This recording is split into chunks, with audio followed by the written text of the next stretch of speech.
En primer lugar, tengo que darles las gracias porque para mí es un honor y un privilegio el poder dirigirme en estos momentos a ustedes. En realidad es una ocasión que yo esperaba desde hacía mucho tiempo. Temo que quizá algunos se sientan un poco desilusionados por el tema que he escogido para compartir con ustedes en estos momentos, que es la crisis de la Unión Europea. Seguramente el número de europeos en la sala en estos momentos debe ser extraordinariamente reducido, si es que hay alguno o hay más de dos, y en cualquiera de los casos parece que es un tema lejano. Quisiera decirles que el tema no es un tema lejano, que es algo que nos afecta a todos a escala global y que de alguna manera tiene una repercusión enorme en el análisis que hagamos de la propia crisis de la sociedad en Hispanoamérica e incluso en los Estados Unidos. La Unión Europea en estos momentos es una gran potencia económica, aunque esa enorme pujanza económica no esté ni mucho menos acompañada por el mismo peso militar, social o institucional.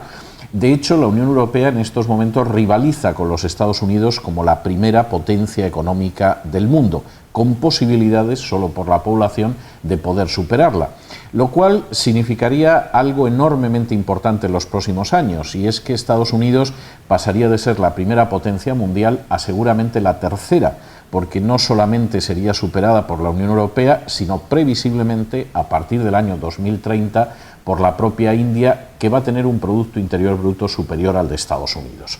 Y sin embargo, a pesar de esta enorme importancia que dada la globalización nos afecta a todos, lo cierto es que la Unión Europea está pasando por una crisis muchísimo más severa que la que está pasando los Estados Unidos. Es una crisis de endeudamiento, es una crisis de un gasto público que nadie parece controlar, es una crisis de corrupción, es una crisis de capacidad de producción y es una crisis incluso del sistema bancario y financiero.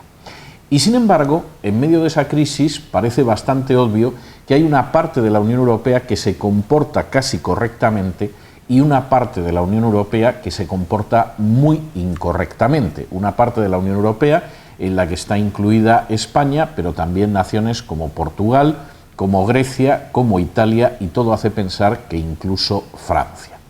¿Cuál es la razón de esa división que ha provocado una profunda crisis en la Unión Europea y que hace que muchos se pregunten incluso por la supervivencia de la moneda única, del euro?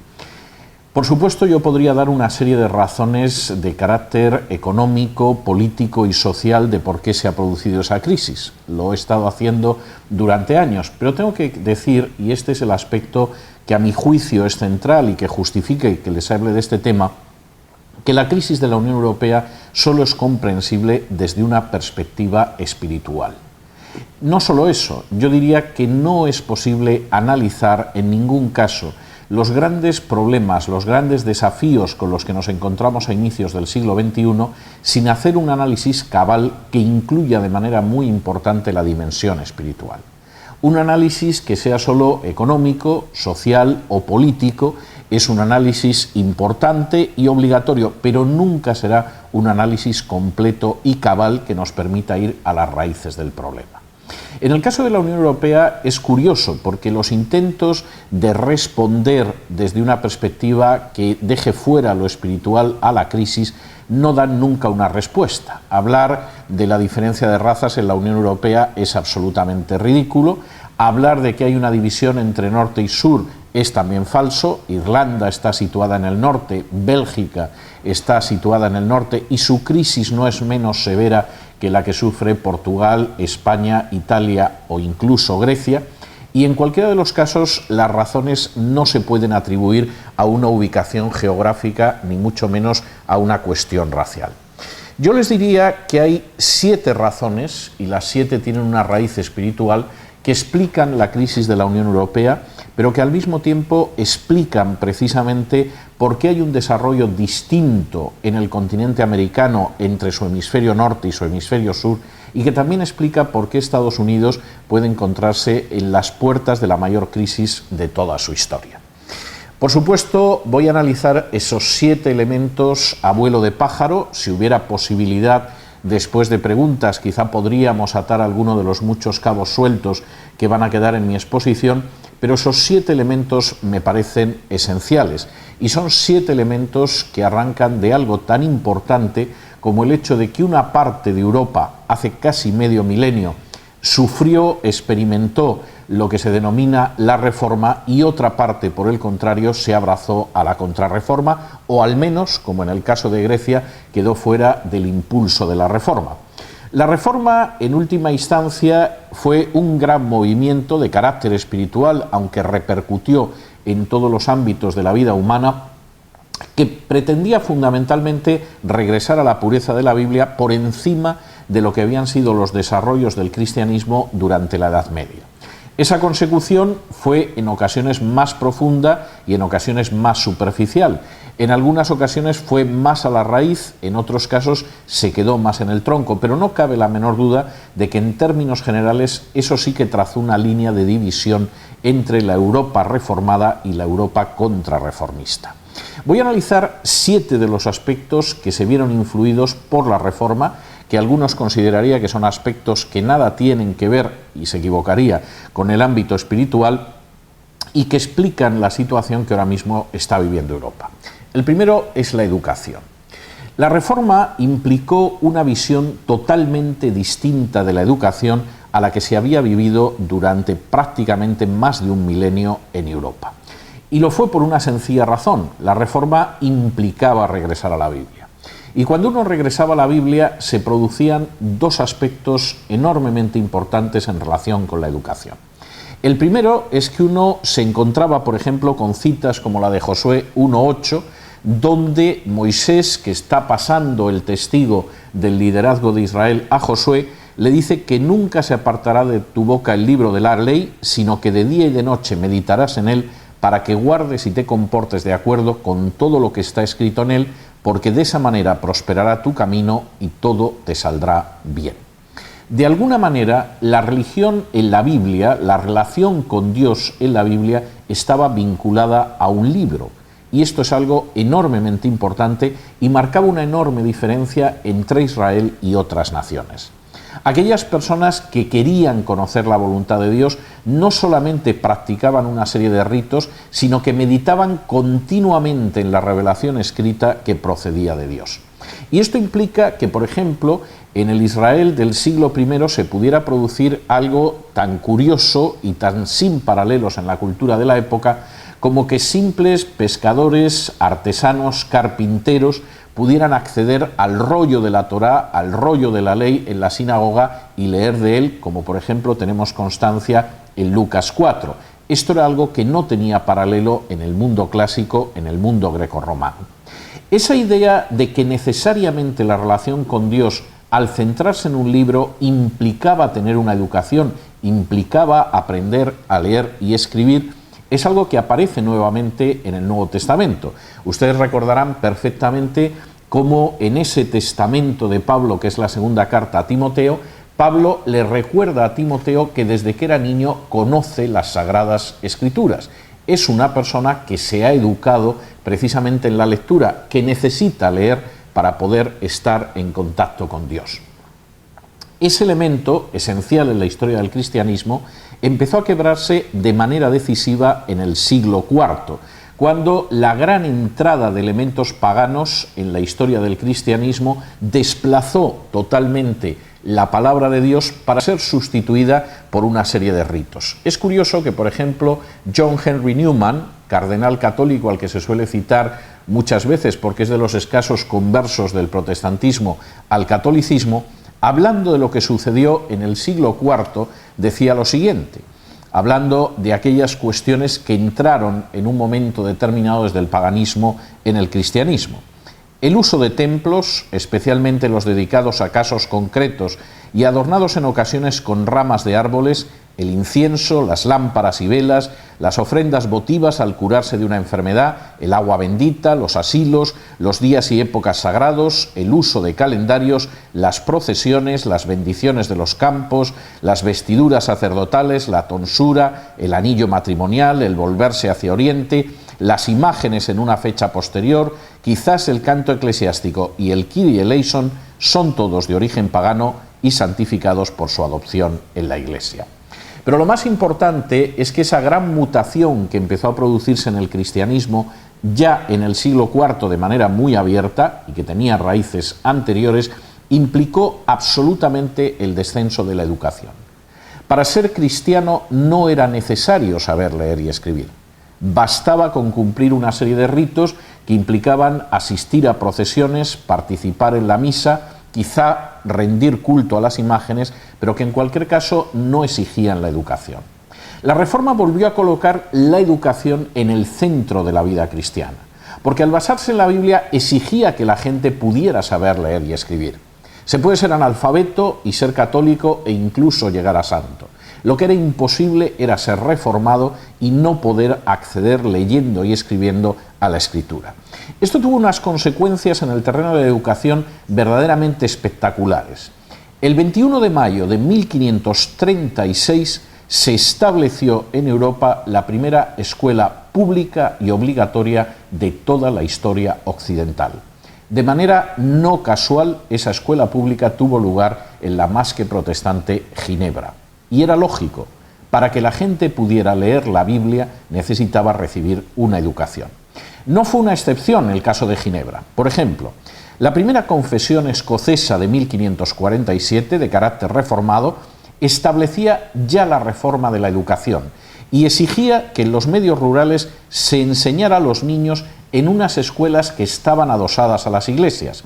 En las ciudades con superintendentes había que abrir escuelas y las universidades tenían que contar con un personal que estuviera debidamente pagado. Lo que esto repercutió en la historia europea es algo que apenas podemos concebir. A finales del siglo XVI, el índice de alfabetización de la Europa que había abrazado la Reforma era extraordinariamente superior al de aquellas naciones que no habían abrazado la Reforma, como por ejemplo fue el caso de España. A mediados del siglo XVII, algunas denominaciones protestantes como los cuáqueros presentaban ya un 100% de alfabetización. Lo repito, un 100%. Hay en estos momentos multitud de países donde el índice de alfabetización, desde luego, no es del 100%. Es más, los peregrinos del Mayflower, que llegaron a lo que después sería Estados Unidos, tenían un 70% de alfabetización en sus filas.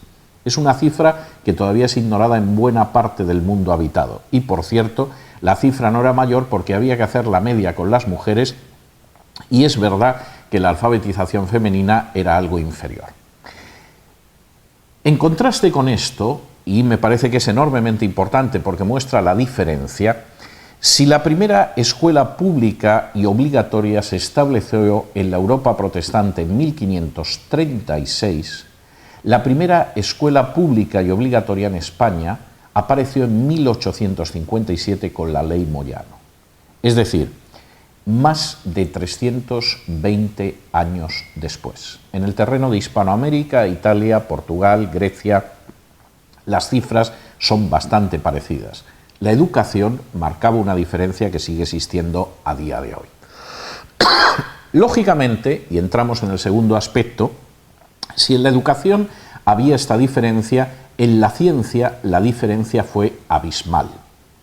La Europa en la que hizo explosión la Reforma fue una Europa en la que la ciencia como tal no existía. La universidad medieval se había agotado en el escolasticismo y no había cosa parecida a un desarrollo científico. A día de hoy nadie niega que la Reforma protestante del siglo XVI fue el motor de la revolución científica que se inició también en el siglo XVI. Lo ha estudiado Thomas Kuhn en su libro La estructura de las revoluciones científicas, lo repitió el filósofo Whitehead y, por supuesto, es algo que han repetido distintos autores. Por ejemplo, Butterfield, en un libro que se titula Los orígenes de la ciencia moderna, afirma, cito, «No solo Inglaterra y Holanda sostienen una posición dirigente, sino también esa parte de Francia que fue más activa en promocionar el nuevo orden y que fue la sección hugonote o antiguamente hugonote, especialmente los hugonotes en el exilio, los nómadas, que desempeñaron una parte importante en el intercambio intelectual que estaba tomando lugar». La razón era obvia y se encontraba una vez más en el regreso a la Biblia. Los que habían vuelto a la Biblia estaban asumiendo una cosmovisión, una forma de ver la vida que impulsaba el desarrollo científico que se negaba a las naciones de la Contrarreforma. Peter Harrison, en un libro muy interesante que se titula La Biblia y el surgimiento de la ciencia moderna, insiste en el hecho de cómo volver a la Biblia permitió examinar la naturaleza de una manera muy distinta. Permitió desprenderse del escolasticismo medieval y permitió iniciar el desarrollo de lo que sería la ciencia moderna. Hoykas, por ejemplo, ha señalado, cito, «Las ciencias modernas crecieron cuando las consecuencias de la concepción bíblica de la realidad fueron plenamente aceptadas. En los siglos XVI y XVII, la ciencia fue extraída del callejón sin salida en que se había metido gracias a la filosofía de la antigüedad y de la Edad Media, y se abrieron nuevos horizontes». En ese sentido, los ejemplos son tremendos, porque el método científico surgió precisamente en ambientes reformados, en ambientes protestantes, en ambientes evangélicos. Rammons y Bacon rechazaron totalmente el método silogístico de la escolástica medieval. Palissy, Parr y Bekan, que era un gran científico calvinista holandés, hicieron hincapié en un método científico que partía de los salmos, porque de hecho se dedicaba a observar lo que era la realidad científica de los cielos y de la tierra. Y por cierto, tengo que decir que Bekan se adelantó al mismo Galileo. Es más, si en estos momentos ustedes tienen un telescopio y tienen un microscopio, se lo deben precisamente a hermanos en la fe. Fue un óptico holandés, Johan Lippershine, quien en 1605 inventó el telescopio, y a partir de ahí Galileo se limitó simplemente a avanzar. Pero fue otro, que se llamaba Zacharias Janssen, quien en 1590 inventó el microscopio compuesto. Es gracias a dos fieles creyentes en los principios bíblicos recuperados por la Reforma que hoy podemos observar desde las bacterias hasta las galaxias. Los ejemplos de científicos que surgieron por el impulso de la Reforma son absolutamente extraordinarios. Voy a citar solo algunos, pero les adelanto que podríamos dar un seminario solamente del impulso científico que derivó de la Reforma. Francis Bacon, que escribía obras de teología protestante, creó un nuevo método científico. Kepler, que era un piadosísimo luterano, revolucionó la astronomía y las matemáticas trabajando sobre la luz y las leyes del movimiento alrededor del Sol. Pero además, lo cierto es que escribía de teología y consideraba que sus escritos teológicos eran más importantes. Robert Boyle no solamente enunció la ley de Boyle y creó la química moderna, además de su bolsillo dio dinero para que se pudiera traducir el Nuevo Testamento al turco y alcanzar a aquellos musulmanes que no conocían a Cristo. John Ray fue botánico y zoólogo, pero al mismo tiempo fue un gran apologista cristiano, y por cierto de él tomaría enormemente Linneo. Isaac Barrow fue un auténtico maestro de la óptica y maestro de Isaac Newton, pero además era un magnífico teólogo y un gran predicador. El premier británico William Pitt reconocía públicamente que sus discursos en el Parlamento se inspiraban en la brillantez oratoria de Barrow. Anthony van Leeuwenhoek fue el descubridor de las bacterias, aparte de un fiel reformado. Isaac Newton, el mayor científico de la historia seguramente, fue desde luego óptico, mecánico, matemático, economista y, lo que suele saber poca gente, gran teólogo, y algunos de sus comentarios a la Biblia merece la pena recuperarlos.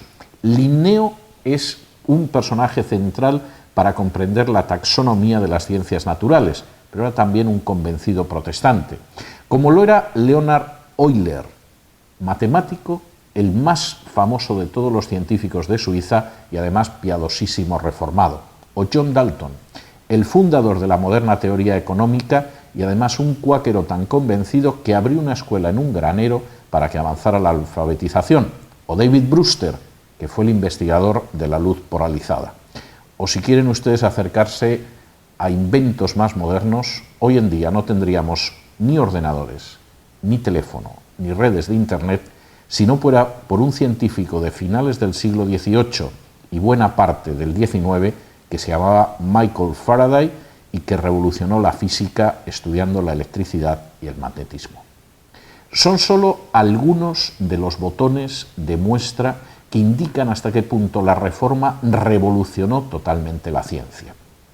Cuando uno examina en paralelo lo que fue el catolicismo, solo nos encontramos con 3 científicos de cierta relevancia. Y quiero detenerme en los 3 siquiera unos instantes porque muestra la enorme diferencia entre las 2 Europas. El primero fue Galileo. Acabó juzgado por la Inquisición y tuvo que retractarse de sus obras. El segundo fue Pascal, pero Pascal era considerado un hereje porque su visión de la gracia se acercaba mucho a la de la teología reformada y tuvo enormes problemas. El tercero era Descartes. Oficialmente nunca se separó del catolicismo, aunque algunos pensaban que al menos era un agnóstico, pero prefirió vivir toda su vida en la protestante Suecia a vivir en la católica Francia. Y no se equivocaba, porque en 1663 todas sus obras científicas fueron colocadas por el Papa en el índice de libros prohibidos. Esa enorme diferencia del cultivo de la ciencia entre la Europa reformada y la Europa contrarreformada ha continuado a lo largo de los siglos. Hace apenas unos años, John Halley, un economista del Banco Mundial, hizo un análisis estadístico de los premios Nobel. Estoy hablando de los premios Nobel serios, que son los de ciencia, no hablo de economía o de literatura, donde la cosa está más repartida. Entre 1901 y 1990, el 86% de los premios Nobel habían sido obtenidos por protestantes y por judíos. Para ser exactos, un 66% eran protestantes, un 22% judíos. El resto pertenecían a otras confesiones, incluida la Iglesia Católica, y la razón era muy obvia. Aquella cultura que parte del libro, que incide en la educación y que impulsó la revolución científica, seguía dando frutos a siglos de distancia.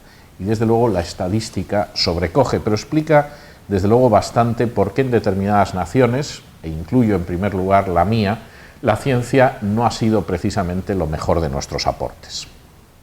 Lo mismo, y esto es enormemente importante, sucede con el tercer punto, el tercer elemento de diferencia entre la Europa en crisis y la Europa no en crisis, entre la América más próspera y la América más atrasada. Me refiero a la concepción del trabajo. La Reforma implicó recuperar el concepto bíblico del trabajo, que no es ni lejanamente el concepto católico del trabajo. De nuevo, el cambio se produjo en el siglo IV. Por ejemplo, Eusebio, escribiendo en el siglo IV, decía lo siguiente: 2 formas de vida fueron dadas por la ley de Cristo a su Iglesia.